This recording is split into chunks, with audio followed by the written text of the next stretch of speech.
It's time for news and views from 9 till noon, Montgomery's conversational radio show.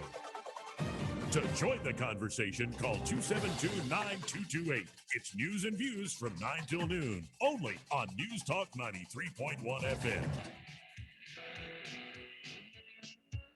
And Corn Pop was a bad dude, and he ran a bunch of bad boys.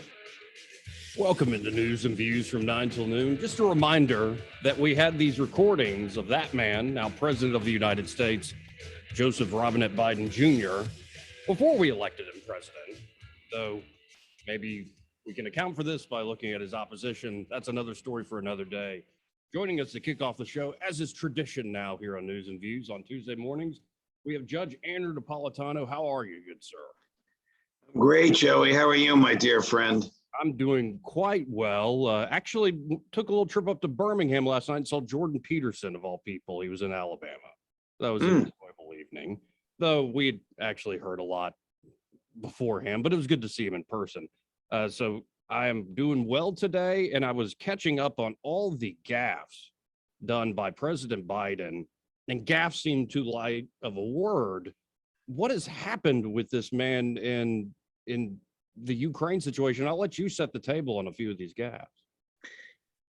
Well, you know, I have known him for 40 years. I'm not a psychologist or a psychiatrist, so I can't really get into his head.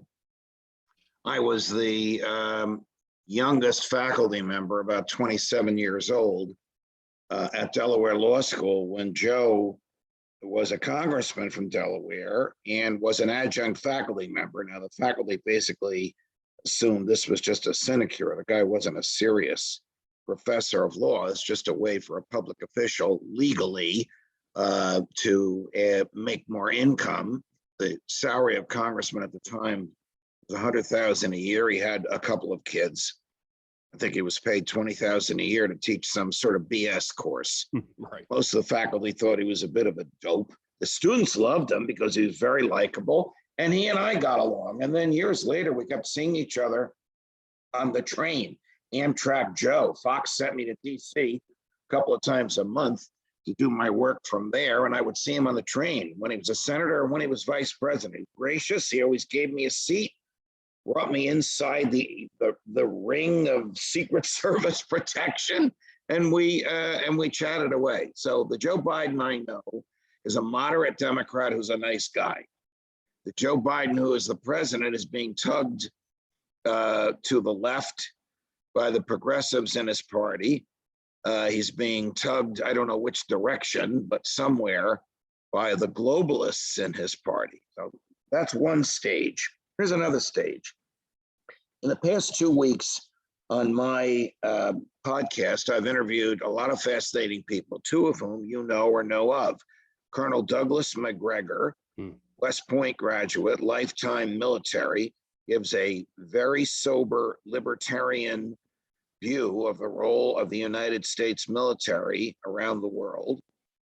Philip Giraldi, lifetime CIA, quit the CIA because he felt George Bush was pulling a fast one on us when he knew there were no weapons of mass destruction and was using it in Iraq and was using it as a justification for invading Iraq. They both told me the same thing in two different podcasts. What's that? That the American State Department and the globalists' real goal in Ukraine is regime change in Moscow. Now, when I heard those 9 words the other day, I thought, my God, my two guys, Giraldi and McGregor, were right. And then I'm realizing, why the hell is he saying this? Does this mean they're talking about it and he lacked the self-restraint of not saying it out loud? Or did he just, pull this out of the blue? I think they're talking about it. They hope for it because they're globalists who believe in American exceptionalism, who believe that we can dictate who the rulers are in other countries. And that Joe just couldn't restrain himself. So that's my understanding of this. It was a dangerous statement to make. It's been translated into Russia and broadcast millions of times in Russia. Putin is boasting about it and basically saying, see, there, I told you. They really do want to attack Russia. And I find that it's one thing for theater, and we saw plenty of that in that Supreme Court hearing. One thing for theatrics. But when you are right there on the border with Ukraine, in Poland, saying, my God, this man cannot be in power, President Biden talking about President Putin, when you have Biden talking to the 82nd Airborne saying, you guys are going to see these little children and women in front of tanks.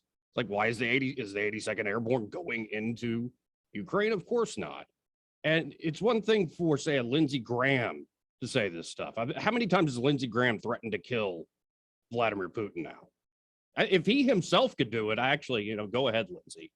But I mean, this is par for the course with so many people up there in DC, but there's a certain element where, okay, a senator like Lindsey Graham, who's well known, spouting off is one thing.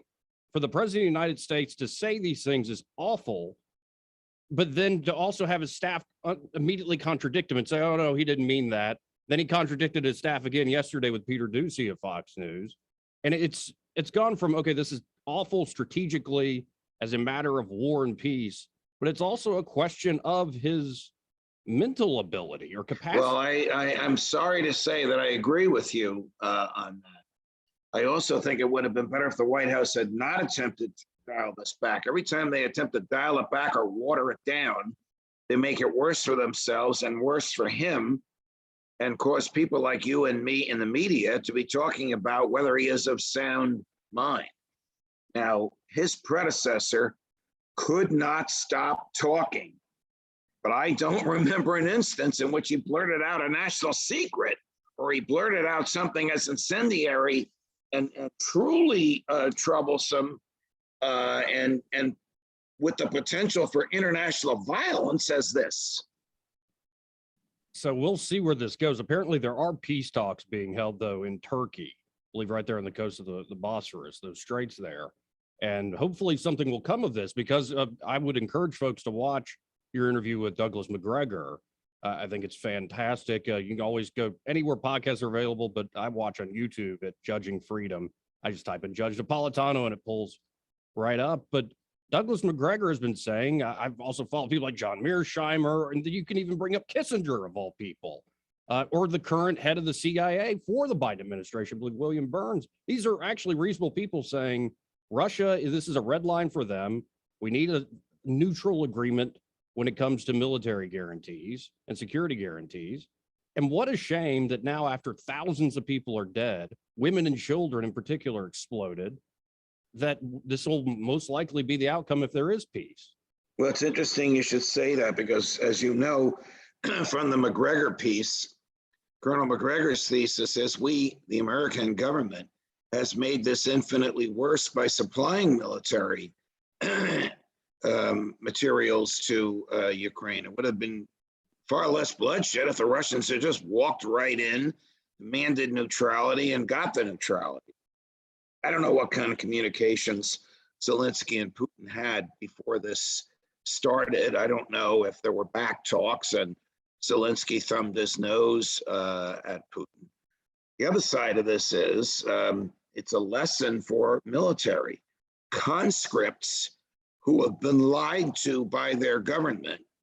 Do not fight as well as people who volunteer to defend the homeland. I mean, that is a truism.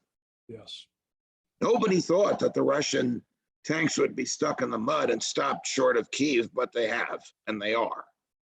And now there's talk this morning about the Russians actually turning around, that they really only wanted to liberate Donbass.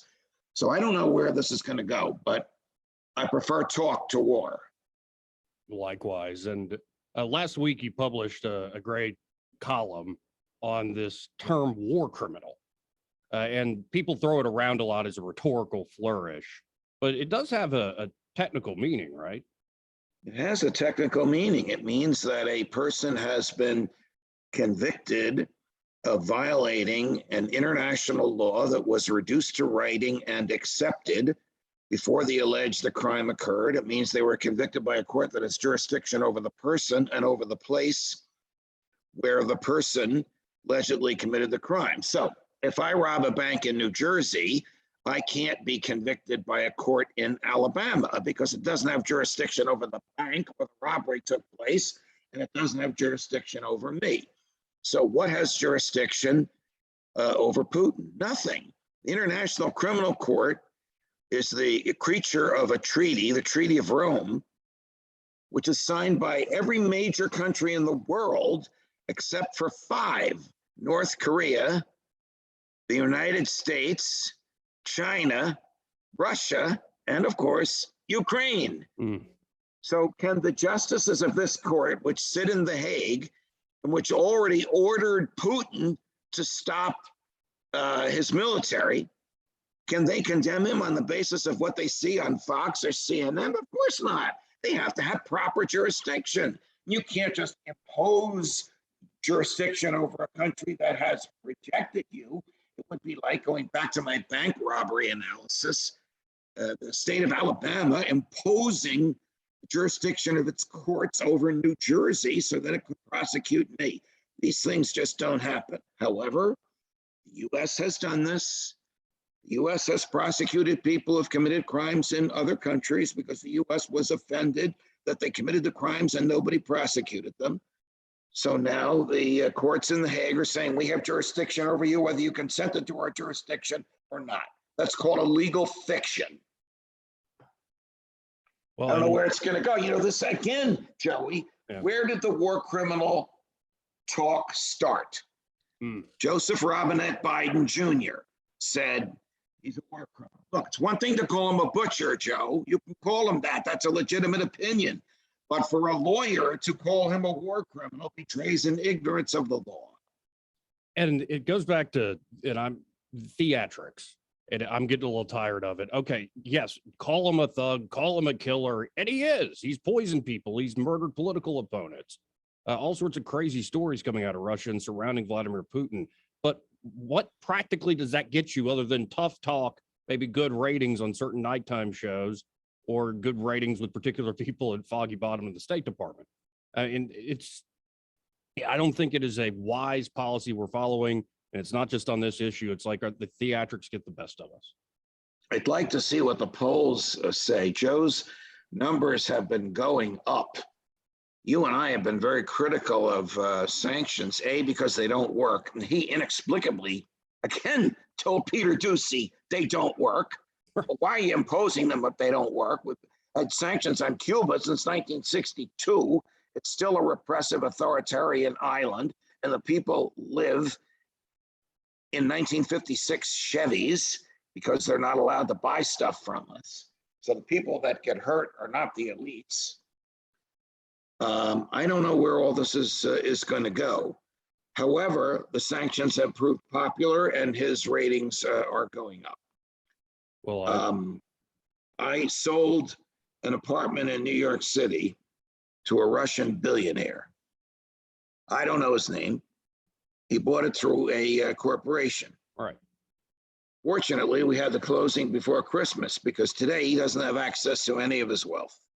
It has nothing to do whatsoever with Putin or the Russian government. In fact, as I understand it, from the people involved in my financial transaction, he hates them. But Biden has seized his assets unconstitutionally and in my view, criminally. Well, we're out of time here. I just one last note to have to say, thank God and God bless the people of New Jersey. If they had to deal with the Alabama courts.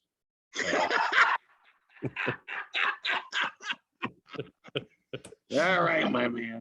Well, I always appreciate your time. Can't wait to see you again in person the next time I'm in Alabama. That'll probably be in July. Oh, absolutely. I would love that. Absolutely. Okay. Thank you, Judge. All the best, Joey. Thank you. Thank you.